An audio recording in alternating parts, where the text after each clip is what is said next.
Olá, meus queridos alunos do Pedro Celso, tudo bem com vocês? A gente vai trabalhar com um dos elementos da redação, que são os recursos de referenciação. Lembrando bem, a redação ela é um texto dissertativo argumentativo. E a redação ela consiste numa relação entre ideias e argumentos. E como se faz essa ligação entre as partes do texto, das ideias e dos argumentos? Através desses recursos linguísticos, que são os recursos de referenciação. Então, eu vou mostrar para vocês quais são esses recursos linguísticos. Então, simbora aqui comigo. Antes, a gente precisa definir o que significa coesão textual, já que a coesão textual é uma parte fundamental do texto que indica essa relação lógica e semântica entre as partes do texto. Então, vamos ler basicamente a sua definição. A definição inicial é essa. A coesão textual são os mecanismos linguísticos que permitem uma conexão lógico-semântica entre as partes de um texto. A ligação e harmonia que possibilitam a amarração de ideias dentro de um texto. Então, a coesão é um elemento fundamental de todo o texto dissertativo argumentativo. Só que existem alguns tipos de coesões textuais. A gente vai trabalhar com um específico que é a coesão referencial. Mas nesse esquema aqui temos o exemplo da coesão referencial, que por sua vez se subdivide-se em sinônimos, em palavras sinônimas e também em relação entre hiperônimos e hipônimos. Mas, professor, o que significa hiperônimos e hipônimos? Que tantas palavras assim complicadas. Bom, hiperônimos e hipônimos é uma relação entre termos, uma relação entre palavras. Por exemplo, existem palavras com sentido mais genérico, hiperônimos. Existem palavras com sentido mais específico, hipônimos. Por exemplo, animais. Animais é um hiperônimo. Cachorro é hipônimo. Vegetais é hiperônimo. Batata, hipônimo. Vagem, hipônimo, certo? Então, assim, a relação entre hiperônimos e hipônimos envolve o conceito de termos mais gerais, termos genéricos, a termos mais específicos, né? Por exemplo, termos mais gerais, jogo, termos mais específicos, xadrez. Então, existe uma relação entre hiperônimos e hipônimos. E essa relação é muito utilizada na coesão referencial. Existe também a coesão por elipse, quando você omite uma palavra ou omite um termo porque ele já está bem subentendido no texto. A gente não vai trabalhar agora. Existe a coesão recorrencial, que é uma repetição de ideias. É quando o autor, por exemplo, ele coloca a mesma ideia com outras palavras, né? Quando ele resume uma ideia com outras palavras, né? E também temos a coesão sequencial, que é uso através de advérbios, através de locuções prepositivas, através de conjunções conclusivas, logo, desse modo. A coesão sequencial envolve a continuidade do texto, né? A continuidade lógica e semântica do texto. A gente vai trabalhar isso mais para frente. Mas vamos focar na questão da coesão referencial. Então, vamos analisar aqui um exemplo de coesão textual, um exemplo de coesão referencial, a partir desse texto, dessa redação de Luísa Souza Lima Leite. Então, vamos ler rapidamente. Eu trouxe aqui para vocês um trecho de uma introdução de uma redação dessa autora específica que obteve nota 1000 no Enem. Então, vamos lá ler, primeiramente, essa introdução. A revolução técnico-científica e informacional, iniciada na segunda metade do século XX, inaugurou inúmeros avanços no setor de informática e telecomunicações. Embora esse movimento de modernização tecnológica tenha sido fundamental para democratizar o acesso a ferramentas digitais e a participação nas redes sociais, tal processo foi acompanhado pela invasão da privacidade de usuários, em virtude do controle de dados efetuado por empresas de tecnologia. Tendo em vista que o uso de informações privadas de internautas pode induzi-los a adotar comportamentos intolerantes ou aderir a posições políticas, é imprescindível buscar alternativas que inibam essa manipulação comportamental no Brasil. Ora, pessoal, a gente sabe aqui que aqui é um exemplo de uma introdução de uma redação em que a autora introduz sobre o determinado tema, que é a questão dos controles de dados nas redes digitais, né, na internet. E aí temos ela traz primeiramente o primeiro argumento, que é a contextualização histórica do tema, quando ela fala da segunda metade do século XX. E ela também, logo na introdução, ela já coloca uma situação, um problema. Ela já problematiza o tema quando ela coloca a questão da invasão da privacidade de usuários. Além dessa questão dos argumentos do texto, a gente percebe também uma relação entre as palavras, entre os termos do texto. E essa relação entre as palavras e dos termos, a gente identifica como coesão referencial, certo? Uma coesão referencial designa justamente essa relação entre os termos do texto.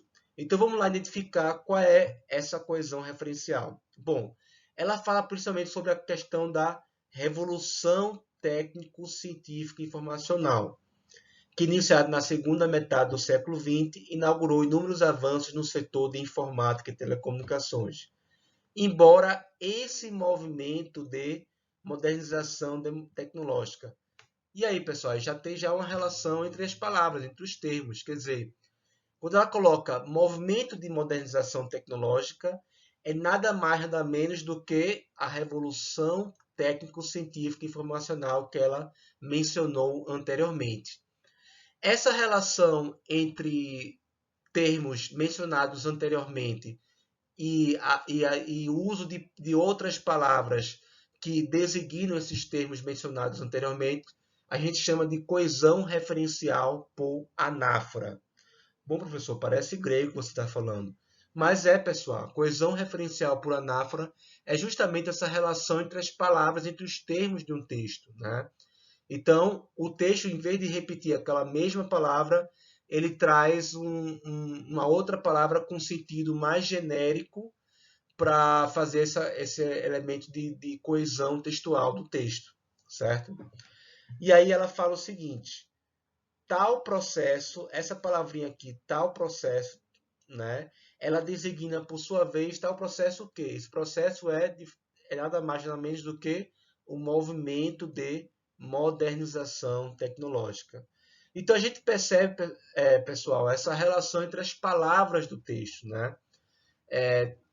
E a autora, você pode identificar que para você fazer essa relação entre as partes de um texto, de trazer essa coesão referencial, é imprescindível você trazer também gramaticalmente os pronomes demonstrativos, com o pronome demonstrativo esse e com o pronome demonstrativo tal, né?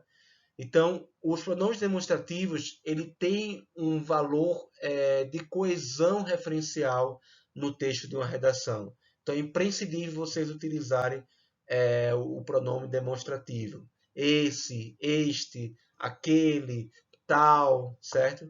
É importante vocês utilizarem esses pronomes demonstrativos. Então, vamos continuar a leitura. Foi acompanhada pela invasão de privacidade de usuários. Paranã, paranã, paranã. Aí ela fala o seguinte: tendo em vista que o uso de informações privadas de internautas. Então a gente percebe que há uma relação também sinônimo, uma relação do mesmo sentido de palavras no texto. Então a autora, em vez de repetir a mesma palavra usuários, ela preferia utilizar a palavra internauta.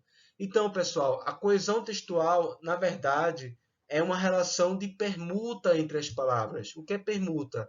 Uma relação de troca de palavras. E palavras que têm o mesmo sentido, que são sinônimos. No caso aqui, internautas e usuários, no texto ela tem o mesmo sentido. São palavras sinônimos. E a gente viu que os sinônimos é um elemento de coesão referencial. Então vamos continuar a leitura. O uso de informações privadas de internautas pode induzi-los a adotar comportamentos intolerantes ou aderir a posições políticas. É imprescindível buscar alternativas que inibam essa manipulação comportamental. Então, esse termo aqui, manipulação comportamental, ela se refere ao outro termo anterior mencionado, que é adotar comportamentos intolerantes. Então, a gente percebe mais uma vez o uso do pronome demonstrativo essa, certo? para você ver que o pronome demonstrativo ele tem um valor de coesão referencial no texto. E a gente percebe também, pessoal, uma outra relação, como eu falei anteriormente, uma relação entre hiperônimos e hipônimos. Bom, vamos votar aqui o primeiro termo que a autora mencionou. A revolução técnico-científica e informacional, ele tem um sentido mais específico. Movimento de modernização tecnológica é uma palavra que tem um sentido mais genérico. Então, essa relação entre palavras com o mesmo sentido e palavras que têm uma relação de genérico, uma relação mais específica, a gente chama de uma relação entre hiperônimos e hipônimos. No caso aqui, revolução técnico-científica nacional é um termo mais específico, hipônimo. E movimento de modernização tecnológica é um termo mais genérico, hiperônimo. A gente vai explicar um pouco mais sobre isso nos próximos slides. Então, vamos lá. Então, mais uma vez repetindo, quais foram os recursos de referenciação que o autor utilizou? É a coesão referencial, como bem apontei, e também o uso de sinônimos. Vamos continuar aqui a leitura dessa redação dessa autora e a gente vai identificar mais elementos de coesão referencial. Vamos lá. A princípio, é necessário avaliar como o uso de dados pessoais por servidores da tecnologia contribui para alimentar condutas intolerantes nas redes sociais. Em consonância com a filósofa Hannah Arendt, você pode perceber, pessoal, que ele traz aqui uma citação de autoridade, né? E a citação de autoridade é um argumento fundamental numa redação. Então vamos lá. Em consonância com a filósofa Hannah Arendt, pode-se considerar a diversidade como inerente à condição humana, de modo que os indivíduos deveriam estar habituados à convivência com o diferente. Todavia, a filtragem de informações efetivada pelas redes digitais inibe o contato do usuário com conteúdos que divergem dos seus pontos de vista, uma vez que os algoritmos utilizados favorecem publicações compatíveis com o perfil do internauta. Observam-se, por consequência, restrições ao debate e à confrontação de opiniões, que, por sua vez, favorecem a segmentação da comunidade virtual. Esse cenário dificulta o exercício da convivência com a diferença, conforme definido por Arendt, o que reforça condutas intransigentes com a discriminação. Então, a gente pode perceber que essas palavras que estão destacadas, existe uma relação entre elas. Por exemplo, o uso de dados pessoais ela é retomada pela palavra filtragem de informações, né? Então a gente vê que existe uma relação aí de uma coesão referencial anafórica, certo? Então o uso de dados pessoais ele foi retomado por uma outra palavra que é filtragem de informações. Existe também uma relação desses dois termos, uma relação entre hiperônimos e hipônimos. No caso aqui, o uso de dados pessoais é um termo mais específico. Filtragem de informações é um termo mais geral, mais genérico. Então, existe uma relação do mesmo sentido e uma relação de termos, um termo mais específico para um termo mais genérico. Então, a relação entre hipônimo e hiperônimo, certo, pessoal? E aí também tem outra palavrinha aqui destacada, redes sociais, que a autora ela retoma com a palavra redes digitais.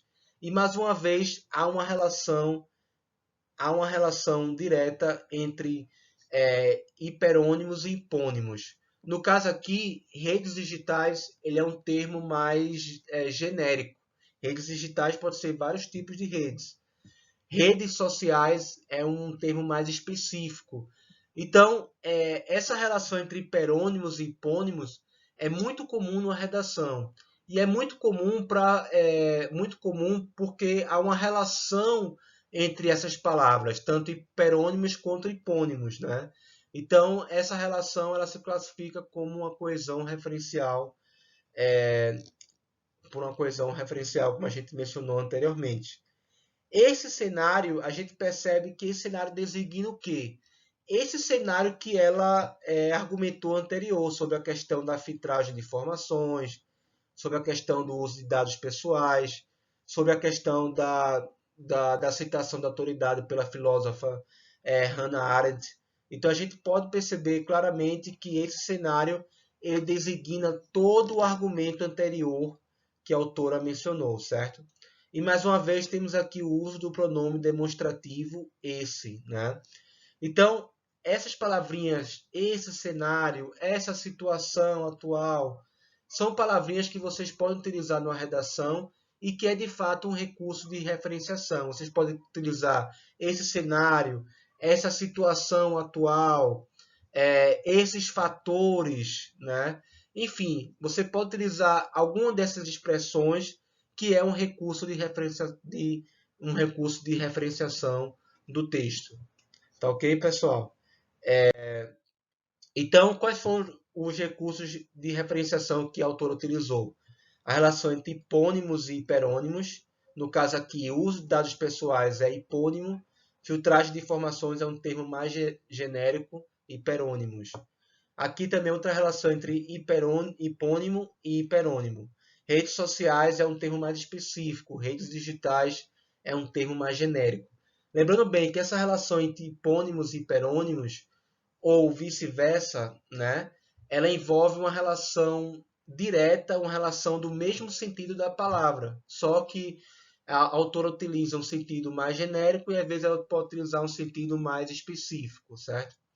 E também temos expressões resumitivas, que é um recurso de referenciação. No caso aqui, esse cenário, que pode ser substituído por esses fatores, essa situação atual, é, enfim, então assim, a gente pode perceber que as expressões resumitivas é um elemento fundamental de coesão textual e de coesão referencial, certo, pessoal?